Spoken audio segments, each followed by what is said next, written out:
That's Nick. And that's Joseph. And today we're here to talk about War of the Worlds, the third adaptation of the classic H.G. Wells novel written back in 1898. This lands in 2020, 5 years ago. Universal Pictures apparently won a bet with Amazon where the film was released on July 30th, 2025. This director? It's his debut. He's done a lot of music videos. He seemed to get along with Eminem and Lana Del Rey. Okay. What is this version about? A gargantuan invasion is coming with this fresh take on the legendary novel of the same name that is filled with present-day themes of technology, surveillance, and privacy. What is your pull quote? Director Rich Lee butchers the classic H.G. Wells sci-fi parable on humankind's colonialist ills and creates an obnoxiously dull, utterly brain-dead, arguably bootleg exercise in capitalist surveillance state propaganda. Mine. Amazon's War of the Worlds is a shockingly inept adaptation that would have H.G. Wells rolling in his grave with Ice Cube delivering a performance so embarrassing he may want to consider leaving the planet. Ooh, I mean, Ice Cube's done worse that should make him feel that way, probably. If H.G. Wells has descendants, I don't know why they're not suing. Jesus. I knew this would be bad because at the time I agreed to watch it, it had a 0% on Rotten Tomatoes. But I figured we probably should because it would probably end up on our worst of the year list. Oh yeah, definitely. I haven't seen anything worse yet this year. But I was expecting it to at least be fun, like fun to watch and make fun of. But it's not even that silly. It's just poorly done. I mean, this had me praying to rewatch Geostorm, and that's caca. I don't even know where to begin. In the previous two film adaptations, these aliens just come down to invade Earth. Oh yes, so there's the 1953 original adaptation by Byron Haskin, which is available on a lovely Blu-ray transfer from Criterion, and of course Steven Spielberg's 2005 version with Tom Cruise and Dakota Fanning, which of course, if you remember, was also speaking to the time because Dakota's famous line in that is it the terrorists? So in this one, Ice Cube plays a DHS analyst. Will Radford. And he's working the graveyard shift on a Sunday, so he's there alone when all of a sudden Earth is invaded. Well, there's like a weather event with a lot of lightning and then a bunch of meteors fall, and then immediately we see these robotic looking things. Yes. Alien things come out. The CGI robotic things. And we very quickly learn that they are looking for data. They're feeding on data. Data! So there are a couple of things happening because there's this software called Goliath, which is what Ice Cube is using, which is basically like ultimate surveillance. And the government knew that the aliens would want it because apparently we had contact back in the 1940s, and subsequently the aliens came looking for data. Which is funny considering the book is in 1898. So the director of DHS... played by Gregg, director Briggs. Poor Clark Gregg has some terrible dialogue to get through. He decided to proceed with Goliath because his ultimate concern was safety, which is ironic because not trying to avoid aliens isn't safe. He's about as concerned about safety as J. Edgar Hoover was about deviance. But, so we have that backstory. Then we have this like grade A hacker who's being called Disruptor. And that character keeps intimating that the government is like watching us and collecting our data. But Disruptor knows about Goliath and the aliens already. And I don't know what Disruptor was waiting for. But the gag is, Disruptor is Ice Cube's son. So this DHS analyst, his son is like the world's most notorious hacker. And his son's name is David. Get it? David and Goliath? And he's played by Henry Hunter Hall, by the way, who is the son of Vondi Curtis Hall and Casey Levins. So initially, once Ice Cube learns that his son is the Disruptor, of course he's upset. He's so mad he like jumps up and throws his chair. But the son conveys the information he knows, which immediately convinces his dad to turn his back on DHS. Because Director Briggs is involved. And then luckily, Ice Cube's other kid, a daughter, Faith, played by Iman Benson. she's a scientist who has developed... Basically like a self-cleansing DNA that is able to repair its own sick cells. That's the headline we see about it. And why is that important? Because as Eva Longoria, a scientist for NASA, explains, the aliens are biological but also cyber. And initially, Ice Cube employs his son and a bunch of his hacker friends to try to, like, poison the aliens with malware. A rabbit virus. They plan a denial of service attack. But that doesn't work. In fact, it gets all of the hackers killed except his son, I think. It's not very clear. I'm not sure about that, yeah. But it's the daughter's work that ends up defeating the aliens. And how do they do that? They use a thumb drive to infect a data center. Mm-hmm. And a big part of the story is that the thumb drive is delivered to the data center via Amazon. And all's well that ends well. In the end, we see that the president has offered Ice Cube a job to develop surveillance that is more ethical. And this man says no. He has better things to do. Even though his entire mantra is he wants to keep his family safe. I would think that he would want to be involved in a more ethical way to survey people and keep people safe, but anyway. He's been radicalized. He's turned his back. Well, the whole theme is his boss tells him, the government's like mommy and daddy. We have to watch who we love to take care of them, which is exactly what Ice Cube's character is doing to his family. That you might as well call them the talent family. Yeah. Well, yeah, because Briggs tells Ice Cube, if we can't track our babies, how can we protect them? I'm like, okay.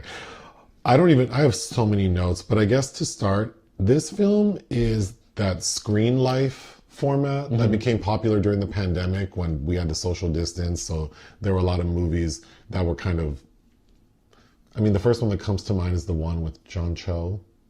Searching. Mm-hmm. Isn't there one with Nia Long? Missing? I believe that's right. This was produced by Timur Bekmambetov, who also kind of used this before with his film Profile, which is before the pandemic, of course, 2018. So we've seen this screen life format before in much more successful iterations. Uh-huh. So what makes this so bad? The dialogue, the acting, specifically from Ice Cube. Check. And then the editing. Check. It is... This plot is moving at breakneck speed. You won't have a neck anymore. You have whiplash so many times, like, whoa. That part, but also I feel like the editor had it in for Ice Cube because there are so many like cuts to Ice Cube looking dumbfounded. His reactions don't match what's happening on his screen, on our screen, and they're not calibrated correctly. Because the scene where he thinks his daughter has died, he's not very animated or upset. No. But then when he realizes his son is the hacker, he jumps up and flips his chair and starts screaming. Oh, hell no. Yeah. I think, getting back to Ice Cube's performance, I would bet money that a lot of the dialogue he's reading on the screen as he's performing it. It sounds so wooden. Some of the words, I feel like maybe that's the first time he's ever used that word. Like he didn't practice. Astrophysicist. He's not the only wooden performance, though. Even the voice work in this is wooden. Because one of the plot points is his wife is dead, Erica, and he has some online data of Erica, which is a Facebook message that he listens to that repeatedly a couple times. Even that woman's voice sounds so fake. Be nice to the kids. Love you. Okay, I'm just going to start going through my notes. The only good thing about this movie is that it is under 90 minutes. Okay. Ice Cube's role at DHS. He's an analyst. They explain that he's there by himself because it's the graveyard shift. But this man has so much access. Not only because apparently Goliath gives you all the access, but he's also communicating with other agencies like NASA. Like, why is Eva Longoria, who's about as believable as a scientist as J-Lo was. In Atlas, yeah. In Atlas, as an analyst. This woman is not a scientist. You can scuff up her face with dirt as much as you want. Not a scientist. She's communicating with him about the weather. Why would a NASA scientist be in direct communication with someone at DHS? He even tells her twice that we watch people, not the weather. She's messaging him all the time, like, what are you people working on? That there's a need to know basis, and she is approaching him as if she is a spy for another country. That's the way that she's coming across. And by the way, the amount of Teams calls and frantic typing in this is triggering to behold. It is. Well, it's just not. It's too chaotic. Mm-hmm. Well, I had a headache before the film started for general reasons. And after, it's like twice as bad. The level of security clearance that somebody like this would need to have that kind of access is mind-boggling. He's also working on the weekend, which means he's probably getting overtime. And this fool is not really working. He is spying on his family straight up. Well, that's my next note, is that he must have very high security clearance. Mm-hmm. Although, at a point, he has to ask for clearance to just be able to look at a drone while he's driving his daughter in a Tesla. But I would think that someone with his job and access, why does everyone in his life know exactly what he does? Not only do his kids know exactly what he does, but his daughter's boyfriend, who he doesn't seem to like, knows what he does. Mm-hmm. Doesn't that seem odd? Yeah. There's a lot that doesn't really work about that. Mm-hmm. I wrote down, if this is who is protecting us, Ice Cube, in this movie, we are in trouble. But the thing is, though...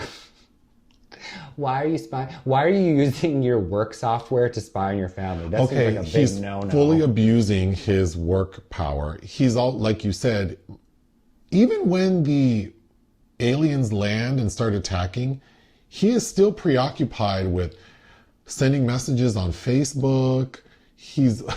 I just don't get it. Because simultaneously, Eva Longoria keeps messaging him with girl, stop. And so is this FBI agent, because there's this raid going on. They think they found Disruptor, which ends up being false. A decoy. And then also his director is calling him and they need some data report to give it to the president, blah, blah, blah. And he is still straight up just fussing about his kids, which again, that is probably the human response, but also...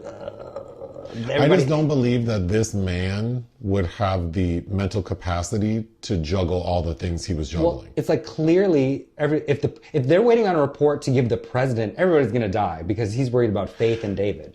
Literally. Also, whatever his role is, the director of DHS has direct, they're directly calling him. Uh-huh. It just, I don't think whatever this man's role is matches what he's being tasked with. I also find it hard to believe that he's the only person they can call.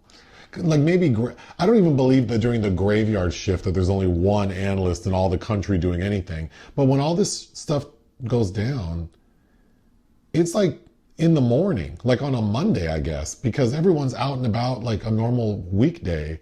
And he's still the only person doing anything. On this floor in this building, I'm really unclear about the space that's going on around him. Before things go sideways, we see Ice Cube send a Facebook message to his dead wife saying, "I miss you." We also see that she left him a voicemail, which you already mentioned. But we see in the messaging, the timestamp history, that, because she's been dead, I think, 4 years, mm-hmm. that it seems every year, maybe on the anniversary of her death, he sends her an "I miss you" message on Facebook, which could be sweet in a more competently made and acted film. But in this, it's just laughable. They didn't have anything else to do besides... Why do we even need the dead wife? I don't know what... that he is... it justifies how he behaves towards his children. And then his daughter... Well, you're right, because he's extra protective. His daughter is very pregnant, and immediately when the attacks occur, she gets very badly injured. We also see, like I mentioned, he does not like his soon-to-be son-in-law. He's monitoring what goes in her body, so I guess maybe that includes any man that's courting his daughter. But we first know what he's doing because she buys a pumpkin muffin. He can see... He's watching her in the coffee shop, and telling her, like, hey, he calls her and says, hey, you need more protein. You should get that hard-boiled egg and not the muffin. Then we see him connect to her refrigerator, telling her that she's not eating enough protein. Then at a point, we see him hack into her iMessage and start sending the boyfriend messages as her. Uh-huh. I just don't even know how he could ever recover from that invasion of privacy. No. And wouldn't the daughter like see on her phone that Yes. someone's making messages for her? Mm-hmm.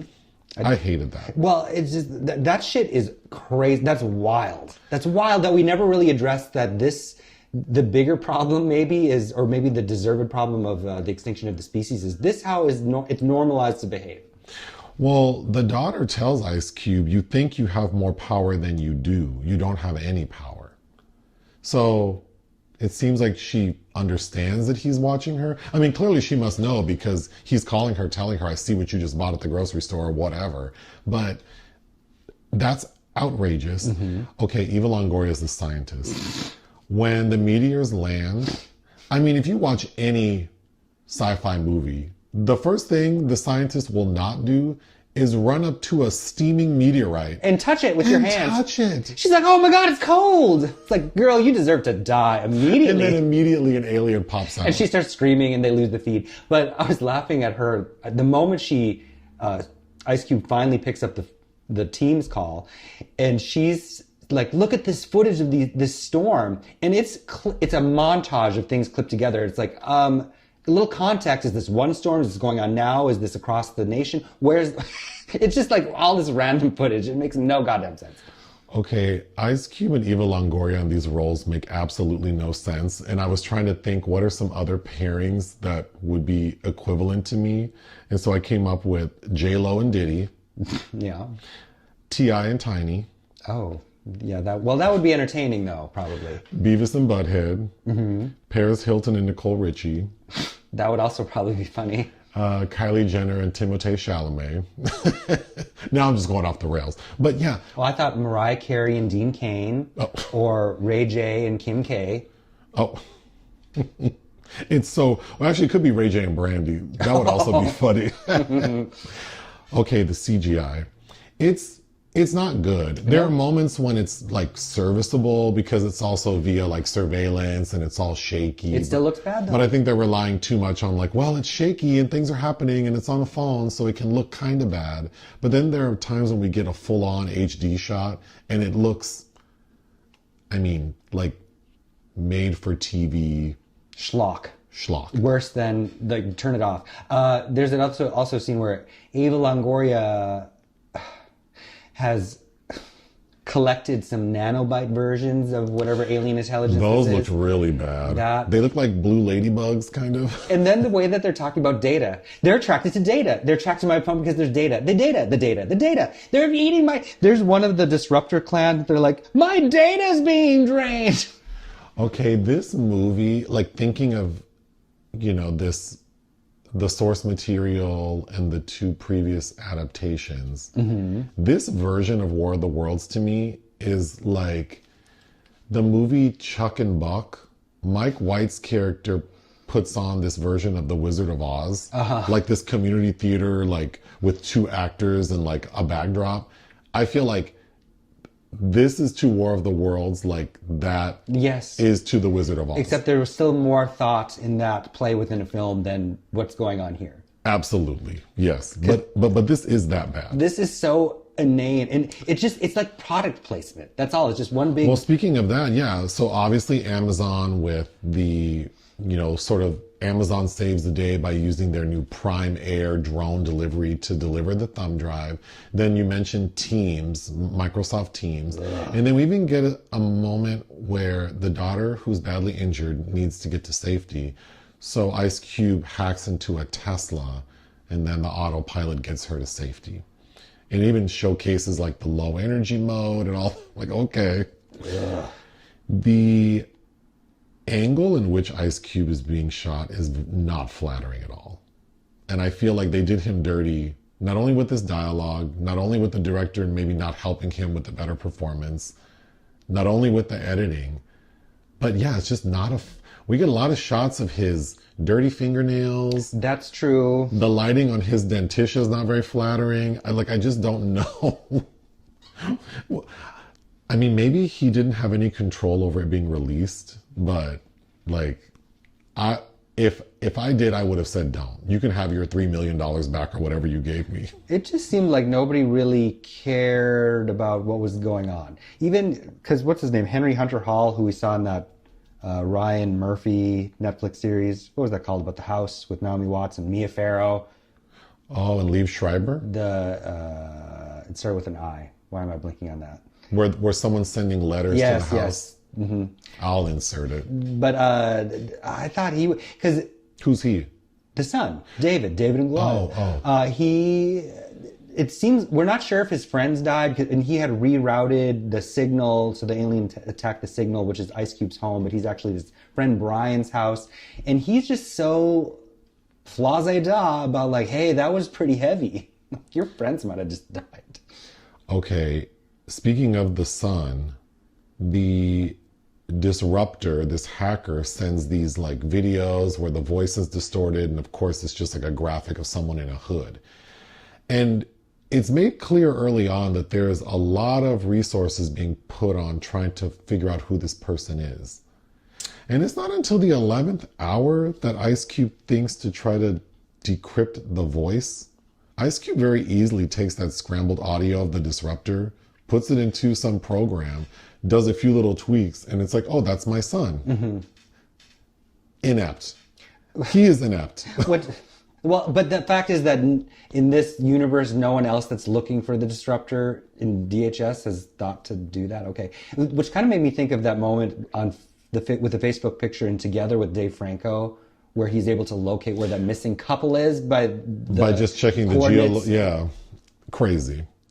Okay, there are so many lines of dialogue that are so terrible. I tried to start writing them down and I just can't. But Ice Cube's affect and line delivery is very strange. It's like because he's probably just sitting in a green screen room, mm-hmm. talking to a camera by himself, and he doesn't know what he's reacting to. So sometimes very big things will happen and he'll just be like, oh, damn, that's terrible. And mm-hmm. And then also his version of like intense acting, I think, is for him to take off his glasses. Yes. But it doesn't make sense because he's wearing the glasses to see the monitor that he's on 24/7. But then sometimes he'll take the glasses off to look at the monitor. I don't understand how that makes sense for his character. Maybe since the aliens have landed, his vision has changed because there's something in the atmosphere. I don't know, but I do recall like the second time we see storm footage from Eva Longoria, he had a more drastic reaction to that than some other things. So in the end, when they're trying to get the thumb drive to Ice Cube so he can insert the DNA virus into the data center, his daughter's baby daddy is an Amazon driver. And first off, before I get to that, Ice Cube hacks into that guy's Amazon truck. How many cameras are in an Amazon truck? I don't know. There are like 10 different angles that he's watching this guy in. And then where's the audio coming from? I don't know. And then that man is just like, who's talking to me? And then he's completely fine with that.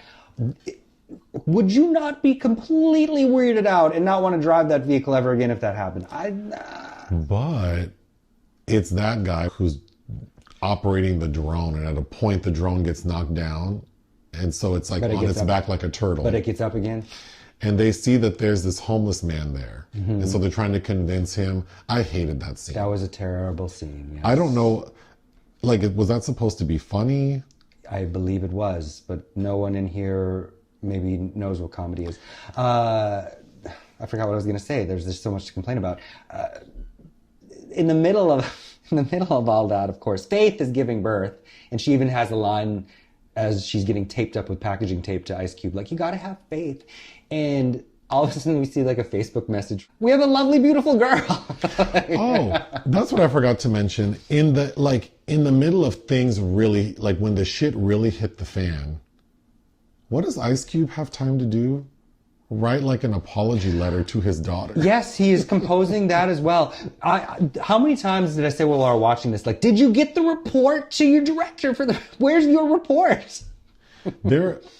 When things start to initially go left, everyone's contacting Ice Cube. I don't understand why. Like, he's the only point person at DHS. I don't know. And he's ignoring them to track his kids. Uh-huh. And again, I guess that could be, like in a better made movie, then it's obvious, like, of course a parent's going to be preoccupied and prioritize their children. But in this film, it's just, because this character seems so incompetent, I don't believe that man could work more than 3 tabs on Google Chrome at a time, let alone operate.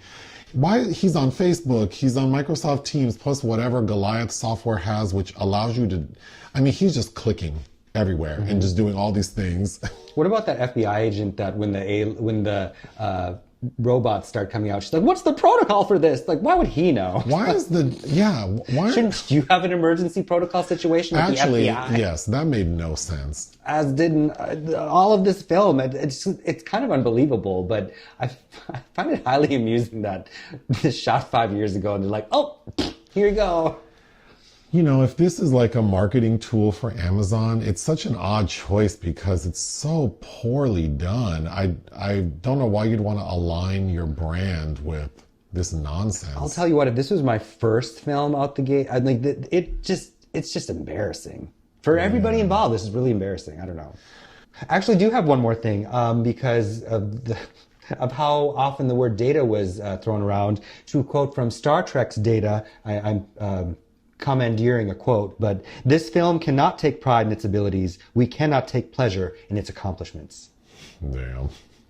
What would you give War of the Worlds 2025? This shit is a 0.5. I don't think that it even deserves to have this H.G. Wells title. Like, just scrub that off. Call this Geostorm 2. They should call it Prime Air. Yeah, some other little bit of nonsense where they can sell some more of their useless products, but not. I don't know how this could have been worse. I would give it 0.5 out of 5. Join us on Patreon and listen to our podcast. Bye.